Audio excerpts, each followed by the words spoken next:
I had no reason to be on that road. I wasn't lost. I wasn't chasing scenery.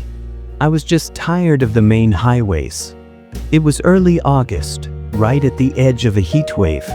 The kind of heat that seems to melt time, where every hour feels like 2. I'd been on the road for about 6 hours, driving from Wichita toward Colorado Springs. Just me, my 2013 Subaru, and a badly curated playlist I hadn't updated since college. Around 7:40 p.m., I noticed a sign for an old scenic route, Highway 89 Panhandle Trail. It cut through farmland and open plains, longer than the interstate, but quieter. And that sounded good to me. No trucks, no aggressive tailgaters, just silence. Peaceful open air. I turned onto the road and immediately regretted it. It was rough. Cracked pavement, shoulderless edges, and barely any signage. But I told myself I'd keep going for 30 minutes. If it was bad, I'd turn back. The sun was already dipping low, casting long shadows across the wheat fields. It should have been beautiful. It felt wrong. I know how that sounds, like something out of a cheap podcast. But from the moment I made that turn, something in my chest got tight. Like I'd walked into the wrong room at a party. The air felt heavy, and the temperature dropped, just slightly. Just enough to notice. I should have turned around then. Instead, I kept driving. About 20 minutes in, I passed the first sign of life. An old white barn, partially collapsed, standing like a ghost in the middle of a dying field. No farmhouse. No equipment. Just that leaning structure with what looked like black soot creeping up one side. I slowed down, curious. That's when I saw him. A man. Standing completely still at the edge of the field, near the fence line. He was facing the road but not directly looking at me. Dressed in dark overalls, hands at his sides, not moving. I couldn't tell his age from that distance, but he looked stiff, like a mannequin. His posture was too straight, too frozen. He didn't wave, didn't flinch when I passed. I drove another mile before I let myself look in the rearview mirror. He was gone. I didn't like that. I tried to shake it off. Told myself maybe he was a farmer. Maybe he went behind the barn. But my stomach wouldn't settle.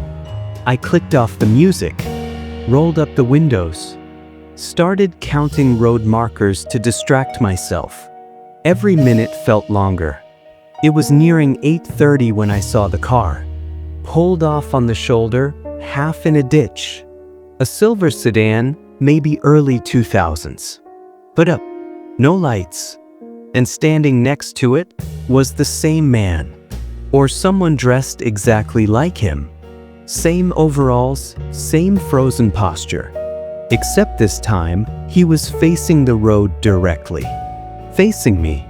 I slowed down, not out of kindness, but because my body had gone rigid.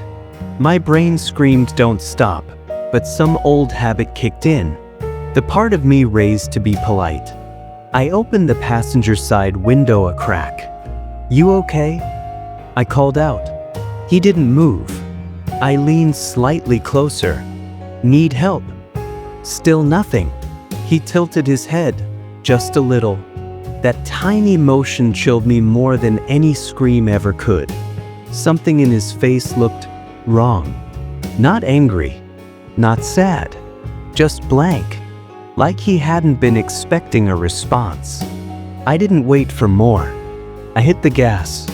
Behind me, the car disappeared into the dusk. About 15 minutes later, I saw a convenience store up ahead. Finally, a tiny roadside station with a faded "Rest Stop 12" sign buzzing in half-lit neon. Looked like it hadn't been updated since the 90s. Still, I needed gas and, more importantly, a breath. I pulled in, shut off the car, and just sat there for a moment, heart still thumping in my chest. The store looked empty. Lights on, Door open, but no one inside. I hesitated, then stepped out. That's when I noticed the silver sedan, parked at the edge of the lot. The hood was down now, lights still off, and through the cracked front windshield I saw him. Same posture, same blank face. He was already there. There was no way he could have passed me. No side roads, no shortcuts. He could not have gotten ahead of me. I got back in my car so fast I nearly dropped my keys. Didn't look in the rearview. Didn't stop driving until I was back on the interstate. I don't know who or what I saw that night. Maybe it was a trick of the mind. Maybe I was too tired, too suggestible. But when I checked my dashcam footage the next day, something was there. It captured the roadside car. It captured me slowing down. And just before I accelerated, the figure stepped forward. But the camera glitched, skipped a few frames. And when it came back, the man was closer to the passenger side. Closer than he should have been. That night changed how I drive. I don't take back roads anymore. I don't stop for broken down cars. And I don't ever ask if someone needs help. Because sometimes the answer isn't no. It's nothing at all.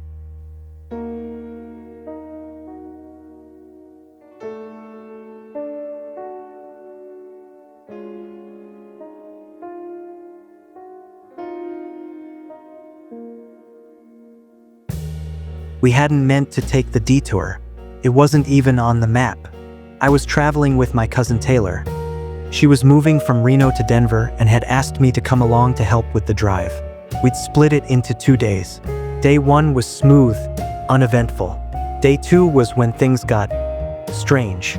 We left our motel around 10 a.m. and headed southeast.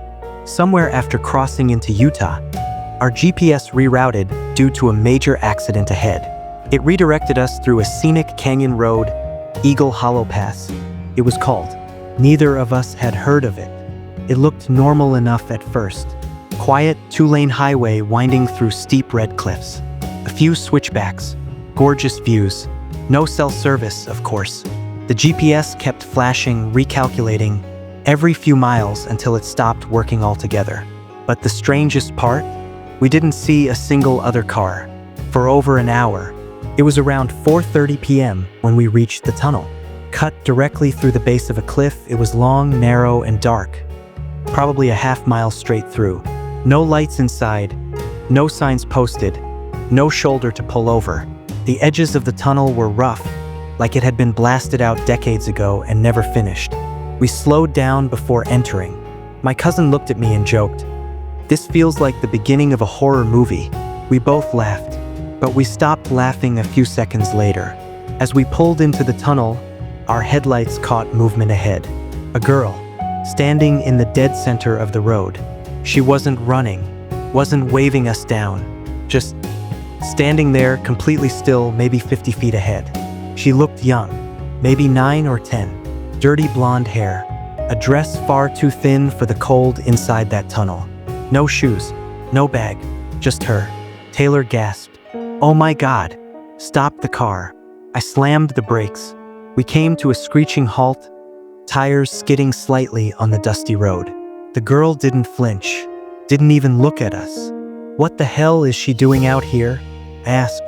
Taylor already had her seatbelt off, reaching for the door. I grabbed her wrist. "Wait, what? She could be hurt. She could also be bait." Taylor froze, eyes darting back to the girl. "What do you mean?" I didn't answer right away.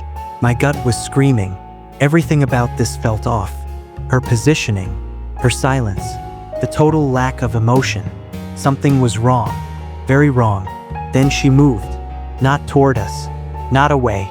She turned, slowly, and walked sideways, straight into the tunnel wall, and disappeared. Not around a corner, not into a shadow, into the rock. Like she melted into it. We both screamed. I threw the car into reverse, but the tunnel was too narrow to turn around. I backed out as fast as I could, hands white-knuckling the steering wheel, my eyes locked on the rearview. There was nothing behind us. But as we emerged from the tunnel, the sunlight hit something we hadn't noticed before. Scratches. Long, deep gouges along the interior tunnel walls. Like someone or something had scraped at the stone with claws. The marks weren't random. They were in lines, patterns, dozens of them, all leading toward the tunnel's center, toward where the girl had been standing. We kept driving, hearts racing, not saying a word for miles. It wasn't until we reached the next town, Milford, that we stopped to breathe. We found a diner, ordered 2 coffees we didn't touch, and sat in silence, trying to process what we'd seen. Taylor eventually broke it. "Did she look real to you?" I nodded. "Too real. We didn't report it. What would we even say?" "Hi." A barefoot ghost girl walked into a wall and disappeared. The waitress refilled our mugs. "Y'all take the tunnel road?" I looked up sharply. "Eagle Hollow?" She nodded. "Yup. Locals call it the Widow's Pipe. Don't see too many folks come through that way anymore." "Why's that?" She hesitated. "Used to be a mining route, decades ago. Real narrow, dangerous. People died blasting through those tunnels. Some say their kids got caught in the collapses." Taylor went pale. "Kids?" The waitress looked at us a little closer. "Y'all didn't stop in the tunnel, did you?" We didn't answer. She frowned. "You see her?" That shut me up. She sighed. "Don't feel bad. Happens every few years. Always a girl. Always the tunnel. Folks say she shows up when you're not supposed to be there. Like the canyon knows." We left the diner not long after. To this day, I still don't know what we saw in that tunnel. Was she real? A ghost? Something else entirely? I don't take back roads anymore. I stick to the interstate. I check the GPS for alternate routes before I leave. And if I see a tunnel with no lighting and no signs, I take the long way, because I'm not ready to find out what happens if you decide to follow her.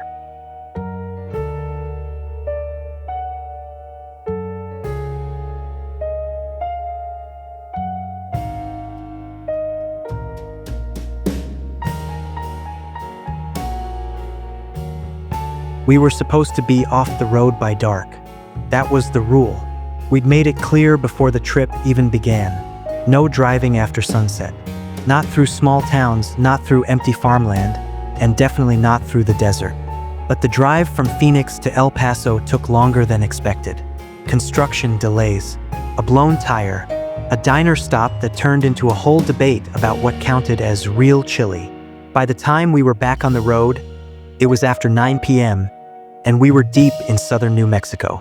And that's when we saw the van. It was maybe 10 miles past Lordsburg. A powder blue minivan, pulled onto the shoulder, hazard lights blinking into the night. No one inside. No sign of an accident. The driver's door hung open like someone had stepped out in a hurry and never came back. "Should we check?" said Jamie, my girlfriend. I shook my head. "Nope, not stopping. But what if someone's hurt? Then they shouldn't be parked in the middle of nowhere with their lights flashing like a trap." She didn't argue. Not because she agreed, but because we'd seen too many horror documentaries. Read too many stories online about staged accidents. About people who stopped to help and were never seen again. We passed it. We didn't slow down. But the weird thing, about 10 minutes later, we saw it again. Same van, same open door, same blinking hazards. This time, it was on the opposite side of the road. We both went silent. I checked the rear view. Nothing behind us. Nothing in front. Just that familiar blue van in the dark. Did we turn around at some point? Jamie asked, voice shaky. No. GPS says we're still heading east. Then how? I don't know. We kept going. Another 10 minutes.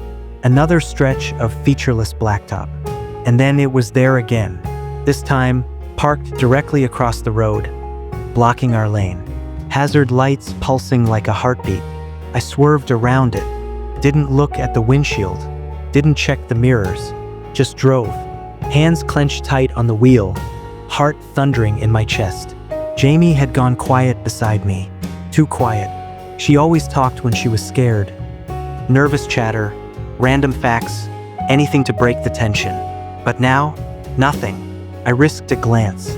She was staring at her phone, frozen, pale. What? She turned the screen to me. The front-facing camera had been recording, and behind us, in the back seat, was a man. Just a glimpse, just one frame, a shape, a face, a smile too wide for a human mouth, then gone. We stopped at the next gas station. It was the first one we'd seen in almost 60 miles. I practically leapt out of the car, yanked open the back door. Nothing. Empty. No sign of forced entry. No smell. No disturbance. Just the cold, lingering presence of something that shouldn't have been there. Jamie didn't say a word. She just deleted the video and locked the car from the inside. We stayed parked under the station's lights until dawn, pretending we were just tired, that we weren't completely unraveling.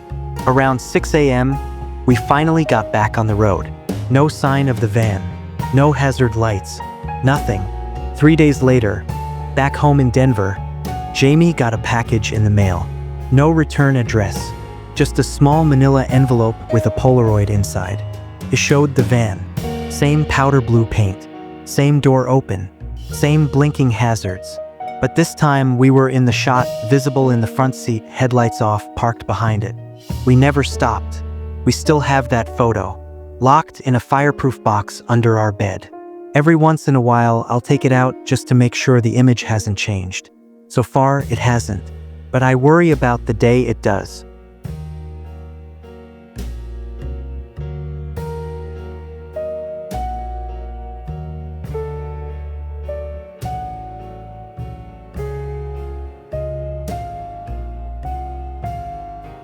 I've driven the I-80 through Nebraska more times than I can count. It's flat, it's boring, and it's usually the fastest way between Colorado and the East Coast. You learn to tune it out after a while. Miles of cornfields, silos, long-haul trucks, and tiny towns with names that sound made up. But there's one stretch I'll never forget. One that still makes my skin crawl when I pass it. It starts just past mile marker 212. That's where the road gets quiet. Too quiet. I was alone that night, headed home after visiting my sister in Des Moines. It was late, 1:40 a.m., according to my dash. The highway was empty except for the occasional semi-rumbling past in the opposite lane. I've been running on caffeine and true crime podcasts for hours, just trying to stay awake. That's when I noticed something strange. My phone screen lit up. No service. I wasn't surprised, there were dead zones out here, but it had full bars just 5 minutes earlier. I tapped the GPS, but the map wouldn't load. I turned the screen off and glanced outside. That's when I saw them. 3 people walking on the shoulder. No flashlights, no reflective gear, just walking. 2 men and a woman, all barefoot, all wearing the same thing. Light gray sweatsuits, soaked at the bottom like they'd been trudging through water. I slowed slightly, instinctively cautious. As I passed, they turned their heads in unison. Their faces were blank, not expressionless, blank, like mannequins that had been roughly shaped into human features but never finished. Smooth skin, no eyebrows, no detail, just the faintest suggestion of eyes. And they were smiling. I floored it. 10 miles later, my heart still racing, I passed a rest stop. It was lit, empty, and had a vending machine and some bathrooms. I needed to breathe, maybe splash water on my face. I pulled in, parked under the flickering lights, and cut the engine. The moment the car powered down, everything felt wrong. There was no sound, no buzzing from the lights, no hum from the vending machines, no wind, no crickets, even the highway noise completely gone. It was like I'd stepped into a vacuum. I was about to turn the car back on when I noticed something. In the bathroom mirror, just barely visible behind the cracked glass, one of the walkers, standing still, staring, smiling. I hit the gas so hard I almost spun out on the gravel. I didn't stop until I reached Lincoln, nearly an hour later. When I got into town, service returned. I checked my dashcam footage to reassure myself I wasn't going crazy. The stretch near mile 212?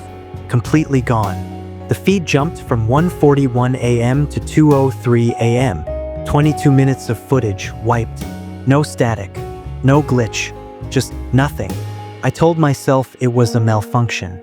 Maybe the heat, maybe the dark. But then I Googled it. Mile marker 212. 80.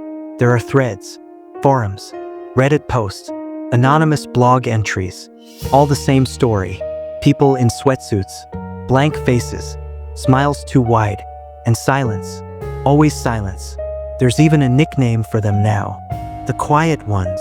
No one knows where they come from, or why they appear only on that stretch. Some say they're escaped lab subjects. Others think they're not people at all. Not anymore. The creepiest theory? They don't walk. They wait. Wait for the right car, the right driver, the one who's tired, distracted, alone. And when they find them, they get in. Now every time I drive I-80, I pass mile 212 without stopping. Keep my doors locked, my windows up, my music low so I can hear if anything changes. And I never, ever look in the rearview mirror, because sometimes I think they remember me, that maybe I got away by mistake, and that next time, they'll be waiting just a little closer to the road.